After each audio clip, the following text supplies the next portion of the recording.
often there's a sense, I think, for people in the public eye that they can't even reveal their real thoughts, feelings, their true selves in any kind of safe way because they don't know who to trust, where they can do that and where it's safe to do that. So that does become a barrier when you think about it as to how to actually support your own well-being. Former One Direction star Liam Payne has died at the age of 31 after falling from a balcony in Buenos Aires. Local news say police received reports of an aggressive man who could be under the effects of drugs and alcohol at the hotel prior to his death. The emergency call has now been released to the public. Are you sending police too? Police from the delegation, let me confirm. No, only Medical Emergency Attention Service. Don't worry, because they have already been notified. Because, as you said, he's under the influence of alcohol and drugs. Medical Emergency Attention Service personnel can't enter alone. You can ask that to the police, but if Medical Emergency Attention Service needs them, they will notify you. Good. Okay, perfect. Have a good day. Thanks, you too. Now, I want to say a good afternoon and hello to Honey Lancaster-James, who's a TV psychologist and works with reality TV stars. Hello to you, Honey. Hello there. Tell me, what are you thinking at this moment? The sad story of Liam Payne, it really highlights, doesn't it, the strain on some of those who are propelled into just sudden fame and the intense media scrutiny and the huge enthusiastic following, which are always there. Yeah, I mean, of course, it's incredibly sad news, and my heart goes out to his close friends and family, and the fans as well. There will be many fans, actually, who are really struggling with the grief. For some fans, it can be really, really difficult when they lose somebody important to them. I think one of the things just to say straight away is that we need to be really careful that while we're talking about the difficulties associated with fame and the difficulties that Liam had spoken openly about with his mental health and addiction, we don't want to sort of conflate the two and at the moment make too many speculations about the events that led up to his death. All we know at the moment is that it's very sad news and that he has died.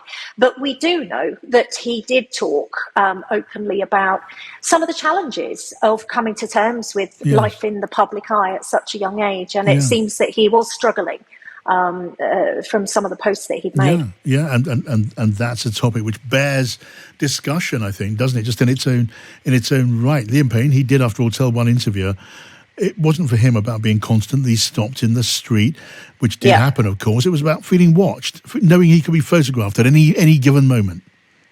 Yeah, I mean, the thing with being in the public eye, either living or working in the public eye, is that if you think about it on a global scale, there's actually a very small number of people who really would ever experience anything like what Liam experienced. Yeah. That kind of global notoriety, fame, people shouting your name, crowds screaming, falling around you, it's a very, very, very unusual experience. And the difficulty with that for us to sort of think about what that's like as a psychological experience, and crucially how we can support people who are experiencing that, is that because there's so few people, we can't properly research it. There aren't the numbers there for us to sort of conduct clinical trials and studies and all of that thing that we might base our opinion on.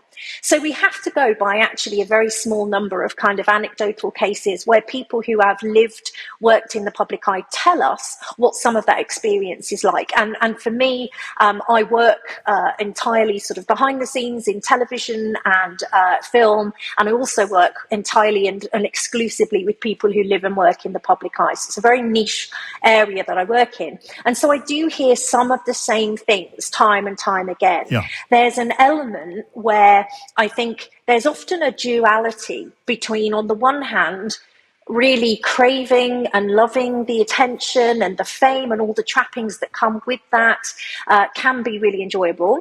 But then on the other side, like anything, it can get too much.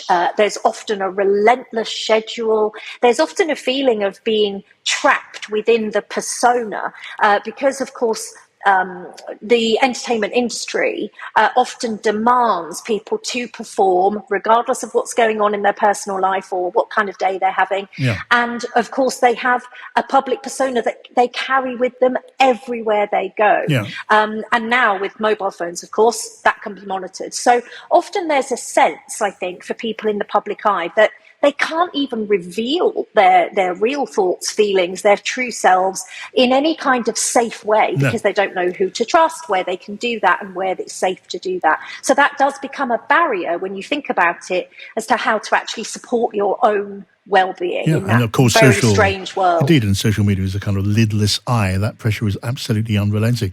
In your role, what kind of advice can be helpful to someone who then finds themselves suddenly in the brightest possible spotlight? Well, in terms of people who find this happen suddenly, so in the case of reality stars, for example, who go from absolute obscurity to notoriety overnight, or somebody who suddenly blows up because they've appeared in a film at a young age or something like that, the number one thing really is to work with people to maintain good, close contact with their support networks, those people who knew them before all of that, wherever possible, family, friends, make sure they find a way to maintain regular contact, because those are the people that keep you grounded and help you to remember that for all it's wrapped up in who you are and your name is used, it's still a performance on a public stage. It's still a job at the end of the day. It might be a very nice job, and it might be a job that many people aspire to be at times. But I think there's also, like any job, the days when you just wish you didn't have to play that role. Yes. And so having that link to your family, your friends, the people that see beyond all of that, that can be really key. Right. And then I think one of the things really is for production companies, music companies, agents to be aware that it's not all it's cracked up to be, and that actually there are people, particularly if they have pre-existing vulnerabilities with their mental health or addiction or whatever, who might need a bit of extra support. And putting that in place as a preventative measure is always better, because then they've got that lifeline, they've got that contact if things get tough. Okay, thank you, Honey, for those insights. That's Honey Lancaster-James, who's a TV psychologist. Let us talk now to Hayley Palmer, the music and entertainment journalist. Welcome to you, Hayley. Thank you so much. Thanks for coming in. So, look, we get something of a picture, don't we, of the last days and the moments of Liam Payne in that hotel. Yeah, we do. And like it said there, he was visiting his ex-bandmate, Niall, and it seemed like he was having a really good time. And sometimes social media does give that illusion that people are having a great time. And as we know, in circumstances that have happened before, that's not often the case. He had posted a photo of him and his girlfriend on social media, and they looked really happy. That was an hour, I believe, before his death. And he'd also posted videos where he was talking about his plans for the future as well. Just things like what he was going to dress up as for Halloween. For me, I could see a sadness in his eyes when I watched that video. I felt like something was a little bit off. There also had been things said on social media about him, that he wasn't making sense with his words, and people could be quite cruel, and it's something I really want to point out. This be kind business, we're all saying it now, but he did get quite a lot of stick recently on social media. He'd also been through a rough time as well. He'd left his management, also his ex-fiance, should I say, was taking legal action. He suffered from ADHD, and he was very open about his addiction problems and mental health, which I think was, I really commend him for. He really did say, look, I have a problem. I know that he went sober for some time, and I think he had a good family network around him. That's what he seems. He was a family man. However, for me, what I can see here, it's this X Factor fame business. It seems great, but actually, is it great? Because so many people suffer, and is there enough support? Yeah. I mean, Hayley, for those who aren't familiar with Liam Payne, just talk to me a bit about Liam Payne and his place in the pop firmament. He was part of One Direction. We know that was a phenomenon. But the thing is, I guess, Liam's fame exploded, as did One Direction's, just as the social media revolution was exploding and drawing in so many people, young people by the million. That's so true. It was at that time. And I don't think any of us can think what it was like to be in that moment when it was all exploding. I mean, imagine having everything written about you the whole time, not even being able to go to the shop. It was like Beatlemania, they just couldn't go anywhere. And I feel like after a time, that pressure and anxiety would get to you.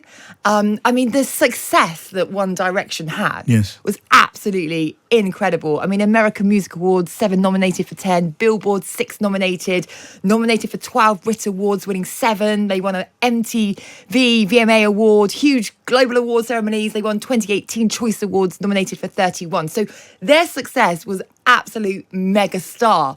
But with that, is there a price that comes with it? That's what it feels like to me. Yeah. Well, that is another big question. Hayley, lovely to talk to you. Thank you for coming in. Hayley Palmer.